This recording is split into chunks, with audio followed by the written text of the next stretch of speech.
Good morning मित्रांनो. काय चाललंय तुमचं? माझं तरी बरं आहे, म्हणजे तुमचं बरंच असणार, याच्यात काय वाद नाही.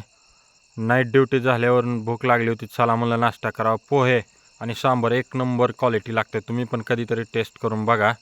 हे आमची तिसरी पिढी, आम्ही तिघं बापलेक. मी यायच्या आधी दादा रेडीच होता, बाबा चला शेताकडे जायचे म्हणून. मग आलो त्याला बी घेऊन राहणार, तर आलं की भाऊसोबत खेळायला लागला. आजोबांना नातवाचं काय सांगायची गरज नाही तुम्हाला. हा आपला भुईमुग. इतके दिवस डुकरं कमी होती काय की म्हणून आता कुत्र्यांनी डुकरांनी युती करून पार आपल्या भुईमुगावर तुटून पडले की राव. विरोधी पक्षापेक्षा बेकार.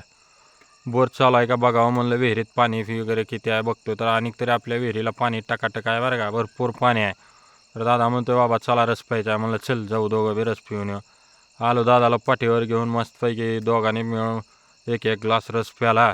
रस पेत उगं खेळत बसतोय, म्हणलं पी लवकर, चला आपल्याला आणखीन पुढं जायचे. रस पाजला. आलो धाराशिवला, गाडीत पेट्रोल टाकलं. पेट्रोल टाकून घेतो रे, दादाची मिठी चालूच होती. उरका मला मामाकडे जायचे. मामा गेला होता भूर. चला म्हणलं एक झॉरॉक्स काढायची होती, झॉरॉक्स काढून एक डॉक्युमेंटची आपल्या घेतली, ठेवली डिगेत. म्हणलं चल आता दादा, वेळ पण झालेला आहे, आता 5 वाजायला येत, आपण जाऊ आता गावाकडे. काय आलो दोघंजण गावाकडे निघालो. चला मित्रांनो, बाय बाय, भेटू आपण पुढील ब्लॉगमध्ये.